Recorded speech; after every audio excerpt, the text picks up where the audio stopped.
যেমন অনেকে বলে আমরা ভাত খাই না মুড়ি খাই, তো মুড়ি খেলে তো আরো বেশি ডায়াবেটিস হবে। অনেকে বলে ভাত খাই না রুটি খাই, রুটিও তো কার্বোহাইড্রেট। আচ্ছা, আপনার যে বলছেন ডায়াবেটিস আছে, লক্ষণ হলো যে ঘন ঘন প্রস্রাব হয়নি, শরীরে একটু জ্বালাপোড়া করবে, তারপরে চোখে কম দেখবে, কোনো কেটে গেলে শুকাবে না, ঠিক আছে, তারপরে বিশেষ করে রাত্রেবেলা ঘন ঘন প্রস্রাব হয়, এটা ডায়াবেটিসের লক্ষণ। হঠাৎ করে খাওয়ার রুচি বাড়বে, ওজন কমে যাবে, কিন্তু অনেক খাইবো কোন খাবার সেটা লাগবে। ডায়াবেটিস তো হয় কেন? আপনাদের ফ্যামিলিতে কারো ডায়াবেটিস আছে?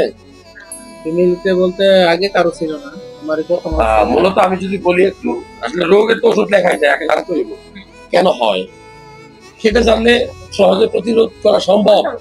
ওষুধ কতদিন আপনি খাইবেন, সেটা হলো যে আপনার বংশগতভাবে ডায়াবেটিস আসতে পারে, অথবা আপনি যদি অতিরিক্ত পরিমাণে কার্বোহাইড্রেট যুক্ত খাবার খান, যেমন ভাত, চিনি, আলু আছে না, মাংস, এগুলো খান, তাহলে হয়। আর নরমালি চিনিটা কম খাওয়া হয়েছে আপনার, এই যে ড্রিঙ্কস, সফট ড্রিঙ্কস, এটা বেশি আছে, 7 আপ, কোক, স্প্রাইট, এগুলো অনেক, এগুলো থেকে।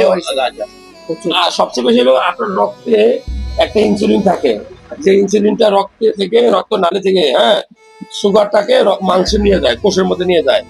এটা আপনার ইয়ে থেকে আসে, প্যানক্রিয়াস থেকে। যদি কোনো কারণে এটা কম আসে বা এটা উৎপাদন হওয়ার পরে সে যদি না কাজ করতে পারে ইনসুলিন, তাহলে রক্ত নালী থেকে রক্তটা টিস্যুতে নিতে পারে না, কোষে নিতে পারে না, মাংসের মধ্যে নিতে পারে না, তখন রক্তের নালীতে রক্ত পরিমাণ বেড়ে যায়, যেটা আমরা বলি যে 7.8 মিলিগ্রাম পর্যন্ত নর্মাল। কিন্তু যদি 7.8 এর উপরে চলে যায়, মিলিমোল পার ডেসিলিটার, তাহলে কিন্তু আপনার এটাকে আমরা ডায়াবেটিস বলি।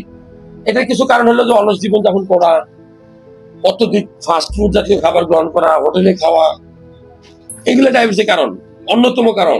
আর চিকিৎসা হলো ব্যায়াম, কার্বোহাইড্রেট জাতীয় খাবার থেকে দূরে থাকা, বেশি করে সবজি জাতীয় খাবার খাওয়া, রাতের বেলা খাওয়ার পরে দৌড়ানো, ব্যায়াম করা, সাথে সাথে বিছানায় না যাওয়া, অবশ্যই কার্বোহাইড্রেট জাতীয় খাবার পরিহার। যেমন অনেকে বলে আমরা ভাত খাই না মুড়ি খাই, তো মুড়ি খেলে তো আরো বেশি ডায়াবেটিস হবে।